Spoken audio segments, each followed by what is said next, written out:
Massive upsets, constant fighting, tiebreakers, a freaking Heimerdinger in the bot lane. We've seen everything so far, World's 2018 group stage, and today it's time for the teams in Group C to fight for a spot in the quarterfinals. Doublelift and Team Liquid will aim to do the impossible and take down the #1 seed KT Rolster as they intend to remain undefeated after today's games. I'm James Ash Patterson, joined by Indiana Frosker and Black Martin Fischelunga and Joshua Jack Leisman for day 7 of the group stages. How we doing? It's been wild so far. I'm wondering, at what point do we, hit that plateau? Can we keep rising? Hopefully we can, because I do not want today to be the one that returns to expectations.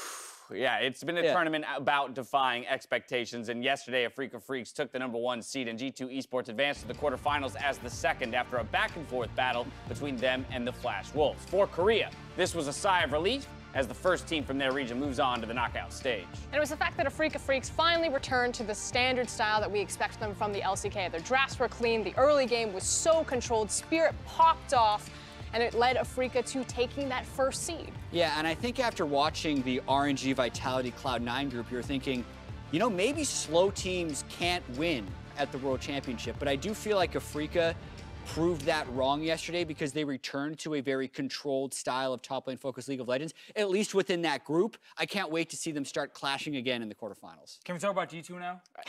Go for it. G2 Esports, they got out. Finally, they get out. 2 years in a row as a first seed. They can't get out of their groups. Obviously, the one last year was very, very difficult with Samsung and RNG in it. They needed the 3rd seed. They needed a 3rd seed. They needed a completely new roster. Only Perks remains. So much credit to him. But also, I think all of the guys around him actually really played well in that final game against Flash Wolves. Yeah, do you think that being in the play-in helped them? Yes. Much like it would have helped C9, because I think of the previous years that G2 has been at the World Championship, they have that trip-up loss, right? But this time they had those 2 close games against Fungbu Buffalo, and I almost feel like without the play-in to work out some of the kinks, they could have dropped one of those games, and that could have cost them the group. But that's assuming that they learned anything from play-ins to group stage. And I think they did. Their style did change, but I don't know if it was like a conscious change. Well, that was the thing, right? In play-ins, they did try the Wonder on Sion strategy. Mark C pointed out yesterday. It didn't work at all. They lost to Supermassive. Well, the first game they actually played, we were already panicking back in Europe. Like, we lose the first game in play-ins, it's done, it's all over. But they went back to the carry top lane style. They also found some really good picks in the bot lane. The Jhin from Yana was actually very good with the Tahm Kench. So I think G2 learned a lot from the playing stage. I actually think they're kind of happy they had to take that path. I mean, it feels like every team is learning something new about themselves game by game by game. We talk about how rapidly the priorities around champions and strategies and styles have been developing throughout this tournament. But as both G2 and the Flash Wolves, or rather Afrika move on, that means we say goodbye to Fungbu Buffalo and the Flash Wolves as the Elements champions have fallen short yet again here, not making it to the quarterfinals. Yeah, again, it's spring contenders, summer pretenders for the Flash Wolves. They've only gotten out of group stages once, but I do want to quickly start on PvB. I think it was kind of a victory lap for them in a sense. I mean, maybe they wanted to go farther than this, but I thought they put up a good show in the group stage, took a couple of very close games, and played a very clean, decisive style. This wasn't relying on the cheese or the pocket picks that the Gigabyte Marines had in past. It's just showing that Vietnam are raising in their natural level of League of Legends. And looking at the games yesterday, we were closer to PvB being 3-3 than actually being 2-4, which is what they ended at, because that game against G2 Esports, they were so far ahead.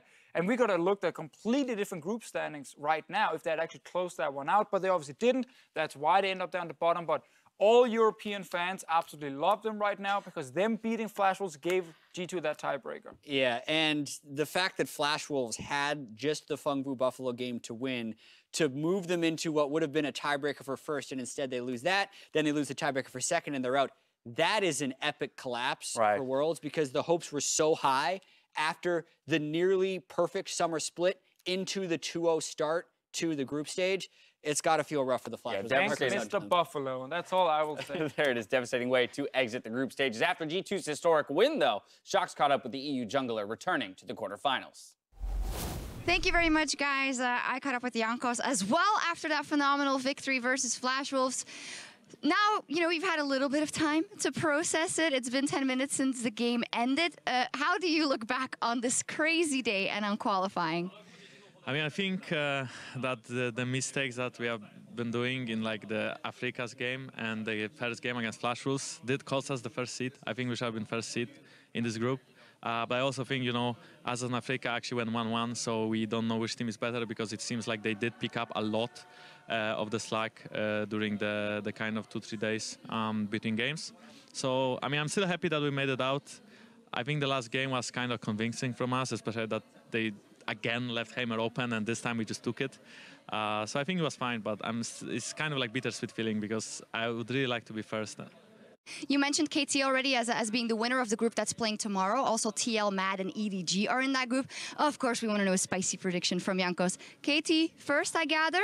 Who's getting out with them, or is someone else snagging up first place? I mean, I still believe in the Western teams. I still believe in Team Liquid. I do think they are a good team. I do think on stage they don't play like one, but they can pick up it. They can pick it up for the game. And, you know, they lost against EDG once, but I feel like EDG has some things you can abuse. So I think that there is a chance Team Liquid will make it out. But as for now, my prediction is that I think EDG will make it out because it just feels like it just feels like it should probably make it. I don't want to say names, but like some of the Team Liquid players are not like playing like super insane. But okay. Yeah, you took a 180 there at the end. I guess a lot of people also wouldn't have said G2 would get out this group at the beginning of Worlds. So I think you still deserve a huge congratulations for doing that. Congratulations, Jankos. We'll see you in quarterfinals. Back over to you guys. Thank you very much. I love the way Shock sums that up. Yeah. Kind of took a 180 there right at the end. Saying that Team Liquid has the pieces to come out of the group, but that they're not necessarily performing to that level and therefore predicts EDG coming out. Yep. Today, we've got the teams in Group C ready to hit the rift with the undefeated KT Rolster currently in first ahead of the LPL's Edward Gaming. Team Liquid will get a chance to close in as they face off against KT in Game 1, followed by Mad Team versus EDG. The LCK and LPL representatives clash on the Rift in Game 4, with our next quarterfinalists being decided at the end of the day after any necessary tiebreakers. As we've seen so far, though, nothing is impossible at this World's group stage. So here are our predictions for the day, and we all entirely align. It will be KT 6-0, 4-2, 2-4, and 0-6. So the mirrored group exit. I'm not gonna lie, my eyes honed in on Jats as quickly as possible to see if you would break rank, and you didn't. Why? He didn't. Because of what we saw on the first round robin, and I will say that type of group spread where every team will beat a team twice or lose to another team twice since we've started this format has only ever happened once, and that was a group in 2015 that had SKT, EDG, H2K, and the Bangkok Titans. So we've only ever had 3 teams go 6-0. We've only ever had 3 teams go 0-6. So it is actually unlikely, even if all of us are predicting it because we think it's the most likely. So what I want to yes, exactly. I believe that those are the most likely predictions. So I want to discuss what are the most likely upsets. You're looking at either EDG taking a game off of KT to force a 5-1 tiebreaker. You're looking at TL to take a game off of EDG to force a 3-3 tiebreaker. Or you're looking for Mad Team to take a game off of TL to force that 1-5 tiebreaker, essentially. Which wouldn't be a tiebreaker. I'll take number C, please. You're right. You're taking which one? I'll take C. I'll take Mad. I actually think Mad were quite competitive, especially in their game against Edward Gaming. And I just think it takes one person. Like, if you're focusing for this group and you're prepping, especially because it feels like the decider between Edward Gaming and TL, they're probably going hardcore on each other, and someone's going to slip up and Mad's just going to blue shell. I am 100% sure that we have 6-0 KT and 0-6 Mad Team. So the only possibility is between TL and EDG. 100%. And what I like about today is that all the TL fans are saying, like, man, TL just, the pressure gets to them and then they just don't show up.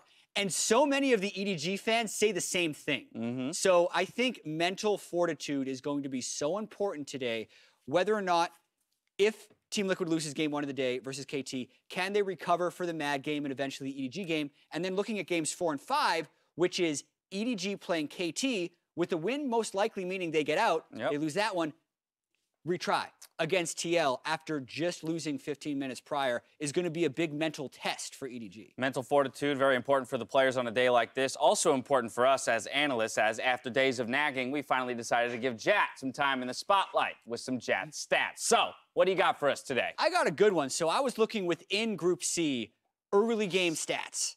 Deficio was like, what kind of stats are you going to ask me? I said, they're going to be related to the group. So, which player in Group C has the best gold difference at 10 and also the best XP difference at 10, and the XP difference is actually more than double the next closest player in the group. I'm saying score.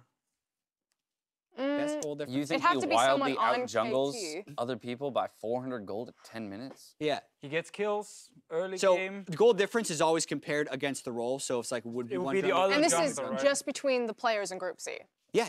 So I in mean, the 3 games of the What are our first round top robin. laners? We got Ray, we have Impact, we have Smeb, and then Leon. I think Smeb Could also be Smith. vastly outclasses But the everyone experience else. difference this early on. That's true. And Older.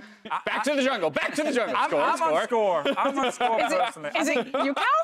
Colder. Just give me a guess. I mean, I could see a mid laner because like Pobelter played so poorly. So we're looking at But then you have Scout, who had such a good game. UCal. I All right, think it has to be just Mata throw a or guess in. You're all Score. going to be wrong. We're all going to be wrong. This one Not is, a this KT one is player? unguessable. Unguessable. Why would you have an unguess? What is it?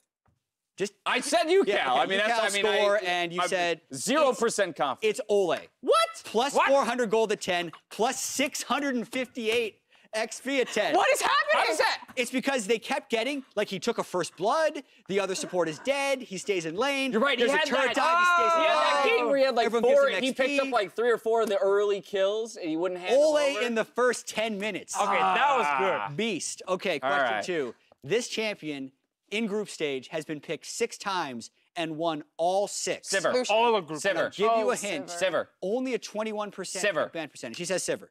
Siva has won a lot of games. I don't know. I know she was 5 wins out of 5 plays, so as long as she was played and then one more time, Flash Wolves picked her yesterday and beat G2. with then it. she's 6 and 6. You know Or what? 6 of 6. I'm with Dash right Let's here. go. You convinced me, even though you might be wrong. But you believe me. The way you deliver this, I believe you. I think Lucian's only been played 4 times, so I'm gonna have to go with That's a loss. Sivir. Yeah. Yeah, this is an undefeated champion, and his feeling it. name is Lee Sin. What? 6 picks. I trusted you. 0 Okay, losses, but 21 just picks. out of curiosity, Yeah. can somebody hit me with the Sivir stats? I did say the 21% pick ban. I actually don't know if Sivir is undefeated. Yeah, You somebody didn't hit me with the Sivir double-check stats. your Yeah, just out of Jack stats? curiosity. This one is correct. Question number 3. This Group C jungler has the highest jungle proximity percentage of all players at Worlds, while still being plus 4.7 CSD at 10. So ganks more than anyone else, while still having a CS advantage. So There's Xmithy only 4 junglers. Xmithy is pretty active in He the is early ganking game. bottom a lot. And he's gotten some early kills as well with it. So if you look at like early kills, and I think he's also been able to invade a little bit after he's actually managed to secure an advantage. Score, obviously, because Or is- Score. Kongya is the I was best about to say, I think it player could be Kongya. on He's Mad also been Team. active. I think it Yeah. could be Kongya. And you know then- what? I think it could be anyone but Clearlight. It's definitely anyone besides anything. Okay, I'm gonna go Kongya. I like that call. Yeah, I'm going Team. Xmithy. I think you guys got faked out when it was unexpected with Ole because it's Score.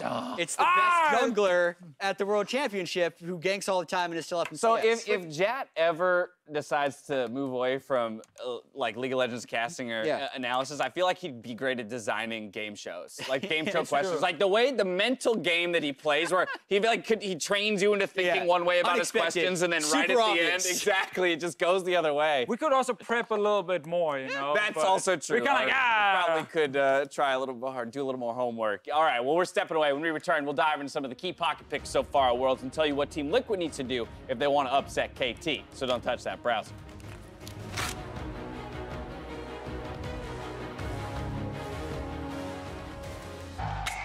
这一年确实比较艰难吧。 Edward Gaming finally fell off the expectations of LPL, hit reality, and reminded everyone that, hey, you know, we just barely qualified in the World Championship.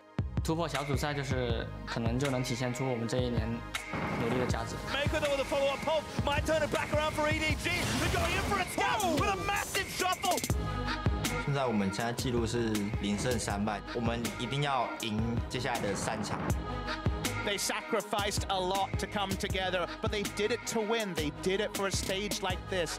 롤드컵 우승이 목표이기 때문에 저희가 그냥 강력한 모습을 보여줘야 된다고 생각해요. Xmithy gets choked down. Let somebody heal, keeps him alive a few seconds longer. Long-range death sentence. We haven't played at the level that I think we should be. I feel like we haven't even played half as well. First game that we play on Elimination Day is KT. Are we gonna actually play our game? TL looked very hesitant to do anything. It's like life or death. If we lose a game, it might be over for us right there. Welcome back to Worlds Countdown, about 11 minutes ahead of Game 1. We've seen a lot of unexpected champions so far at Worlds, and with our first game right around the corner, we're going to take a look at some key pocket picks, starting with Singed in the top lane. Yeah, and something that's so cool about the group stage thus far is there are 19 champions that have only been played by one player. So there are a lot of pocket picks to go through, and Singed is one that jumps out to me because the first time I saw it, I had to remind myself that Impact wasn't on that team anymore. Right. So I think Singed could still see some more play, even though Lickers has played it, and Impact is pulling it out here. If they get the right tank matchup, I think they can throw a wrench in the other team's plan because that champion plays very uniquely in the game with how much pressure it can apply in the late game, as long as you don't fall behind early, which does happen a fair bit. I like the points towards the tank matchup and not falling behind because Singed in professional play is not the same as in solo queue. In solo queue, you can actually win lane release because people don't know how to trade against you. In pro play, however, it's all about team fighting for me and also like the pressure you actually bring because of your grounded effect. And that grounded effect is something that can actually counter the pocket pick I want to look at, and probably a pick we won't see too much, but I hope we will. It's Kalista in the bottom lane. Uzi got to play it. I think if you play around bottom side, you can actually use Kalista really effectively. I love the fact that she brings engage to her support already, and also safety if you actually are diving into the back line. I think that's something we already see now where a lot of teams are drafting engage to the support role. She brings more there. Plus, we see a lot of teams put a ton of focus on early Drakes. Well, what can Kalista do? She guarantees you even more security around these objectives. So I hope we get to see her more, but I can see a lot of AD carries are kind of stepping away from her. Yeah, and speaking of all of the engage that is going down at the support role, the pick that I want to look at is the Poppy support, which PvB pulled out. Now, when you have Alistar basically ruling the meta right now, either almost like must pick, must ban, having a support that can disengage from all of this hard engage, I mean, Poppy's ultimate can be the most cost-efficient ultimate in the game, or it can be the worst ult in the game, depending on who you hit out of it. And if we can actually figure out a pick that breaks the Alistar priority, which I'm not saying it should be Poppy, but this is a very interesting niche that we might start going sideways into as Alistar continues to control this meta. Right, and while a number of teams have found their wins off the back of these unique picks, I want to take a look at a role that's been dominated by two champions in particular, and that's the bot lane with both Kai'Sa and Xayah. So Xayah, for me, is the #1 priority champion, and I think it's just kind of the balance of everything that she's going to bring. I know I just talked about Alistar, but Xayah kind of goes into this idea. She has so much security in her ability to follow up, but it's this idea of balancing the late game team fighting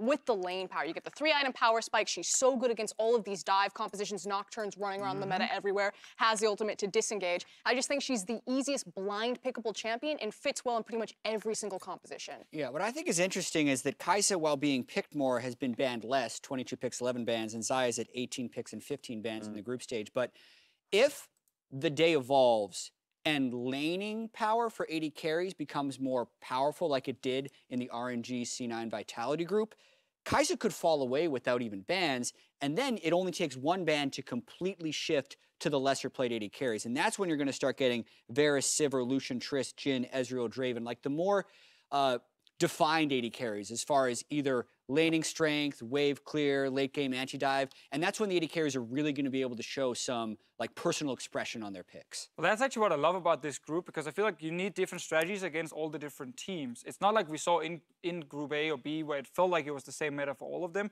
because here when you play against KT, you're going to have to attack them differently than you attack Mad Team, as an example, or maybe even EDG. With KT, you know you can't afford to fall behind early, because then they will just run over you in no time. So you need strong laners, and you can't just go full scaling, even though Kai'Sa was used so much yesterday. It's also the fact of the diversity that we're going to get. We saw KT versus TL. The very first game of Worlds, it was the Xayah priority pick. Then we know that Mad Team Breeze, they like to use the Ezreal pick. And then you have iBoy who pulled out the Lucian. So we should get a fairly good mix, and it's going to see who's going to prioritize that team every fight game. Or that lane. There it is. Well, yesterday we put a spotlight on the top lane, and today it feels only appropriate that with the teams we have to focus on the bot lane. We have Deft, iBoy, Doublelift, and Breeze all looking to take their teams to the quarterfinals. So, starting with Deft here. Sorry to jump in for us. It's all good. I think Deft is a very interesting AD carry to talk about, because he's obviously a huge name that has been around forever. He's always been considered one of the best AD carries in the world, and he is still a very strong player, but he's actually not the main carry on KT anymore. There are so many good players around him. I think Yukal during this tournament already is looking fantastic. He has Score and Mata as his supporting crew. I don't think you can ask for anything better right now. So while Deft will be able to do his job, I'm not expecting him to be the main carry. And I think in the AD carry matchup, you could actually get an advantage in this group. What about iBoy then? It's hard. I just heard all these things about Deft, and I'm like, could you get an advantage against Deft, especially when he's next to Mata? If anyone can do it, that's the problem. It should be iBoy and Mako. They used to be the strongest 2v2 outside Uzi and Ming in the LPL, and we are a region that are stacked with the bot lane 2v2s. Now, iBoy has shown up. He picked up the Lucian. He's trying to play for kills. The number one thing to know about this guy is he is fearless, and that makes him a double-edged sword because he will always go for the kill play, which can leave him exposed, and you can quickly jump on him and tear him apart. For the NA fans, they're looking at Doublelift to help carry them to a quarterfinal. Yeah, the North American LCS MVP. He had such a great year domestically. He had a great MSI, but in the first round robin, he wasn't able to get involved in team fights. And that's going to be the big thing for this guy, is to find a way for his team to set him up so he can succeed. I feel like a lot of the fights he had on Kai'Sa, he never had the opportunity to get involved, especially when he's on a dashing in champion, when Nocturne ults are constantly blacking out the map. So eye test-wise, Team Liquid look very bad, but we have some stats like Ole's huge goal, and even Doublelift's laning stats are generally neutral, which is good for Kai'Sa. Right. They just have to find a way to transition. And stepping up against some of those big names is Breeze of Mad Team. Now, Breeze is one of the shining lights of Mad Team. It's basically their jungler and their ADC. So again, it's that Ezreal pick. He is putting out good damage numbers. He looks confident in team fights, constantly chasing down. It's just how big is his champion pool, and are there enough other pieces on Team or Mad Team for them to actually pick up some wins in this group? Now, changing our focus, though, to the first game of the day with 4 minutes till champions select. The LCK champions and one of the pre-tournament favorites in KT Rolster have looked absolutely unstoppable, going undefeated in their first round. Robin. Yeah, no team has gone 6-0 so far at the World Championship. Even if it felt like RNG was going to do so, they actually went 4-2. No team has even gone 5-1. But after what we saw from the first week of KT Rolster, it feels like they can do it because they do look like they are very strong in every position. Yeah, exactly. And also in every part of the game so far in this group, like early game, they look like one of the best teams among the four. We've already seen a fantastic late game team fighting, something they've really improved on here in the summer split compared to the KT in the past, who could really throw away big leads with some really, really dumb late game decisions. But that's not really happening anymore, and that's why, you know, earlier when I said 6-0 KT, I was 100% on it. It's just, I don't see where these teams are going to punish them. Yeah, and it's the fact that you can't even punish them in the one place that maybe you could have before, which was their very young mid laner, and Yukal. He wasn't really known for his big step-up carry performances. He comes into World, he picks up the carries, and now he looks just as threatening and right at home, stacked between all these superstars. Yeah, they move on to the quarterfinals with just 1 win today. Of course, they can play for seeding if they get a few more than that. On the other side, despite their performance in the first round robin, Team Liquid's Doublelift feels he's narrowed in on the team's issues. Our team just has like this problem where we lose our minds on stage, like making calls that we just never tried before and are just really stupid and obviously bad, and players just like randomly splitting off and doing their own thing because they're focused on like laning. And like I'm guilty of this too, where like I focus more on my individual performance than what the team is doing when I go on stage, and I don't really know how to fix that other than to just remind myself every minute of like what the team play is and what I need to do to be a part of it. The only reason why we lost against KT and EDG, actually, the only reason why is because we tried to execute a team play and like 1 or 2 people weren't on the same page, and that's it. Like if we did it as 5, we would have won easily. So yeah, on stage, like some switch flips in our heads. It's really bad. Yeah, listening to that, you can definitely tell there are big communication issues within Team Liquid for team fighting. Their laning phase has been okay, but like we say, based on the eye test, when we're watching fights and people are jumping in totally different directions, they are in their own heads. And I thought there was an overcorrection from their KT game to their EDG game, and they have to try and find a stable middle ground, which has been an issue for this team. Yeah, the issues, what Doublelift said here, that's actually why I think all of us didn't really put all our faith into TL in our predictions, because it's something we can't really actually predict if it's going to happen or not on stage. We can see the team is struggling on stage. We don't know how they're playing in scrims, but on stage, the team is clearly not on the same page, and it's hard to fix that in a couple of days because it seems to be something bigger than just lack of synergy. All right, you said the eye test. We saw it in those Dragon fights, those Rift Herald fights, where the team rather seems to be out of sorts. Now, it's not a do-or-die game for them here against KT. They can't afford to drop it, still make it out, but a win here would be massive for the TL squad. The teams are ready for today's game, so let's leave it to Riv, Spawn, and Azael for Team Liquid versus KT. Thank you very much, Dash. Hello, everyone. I am Rivington Bislin III, joined by Jake Spawn, Tiberi, and Isaac Azael Cummings Bentley. Gentlemen, we've had some topsy-turvy world so far with the unexpected happening. Do we expect that to happen today, though? If there was ever a group that was going to provide some upsets, it would be a group with the North American Hope and Edward Gaming from the LPL, because neither of these teams on the international stage have been the life of consistency. Yeah, they really haven't. It's always been kind of interesting for North America. Our #1 seeds have not usually been the ones to live up to expectation, but certainly it has been a good year for the West at Worlds so far. 2 groups, 2 Western teams have gotten out. Maybe TL could pull it off today. Yeah, we are back into another day of elimination. The possibilities are endless, and everybody's kind of fighting for their own right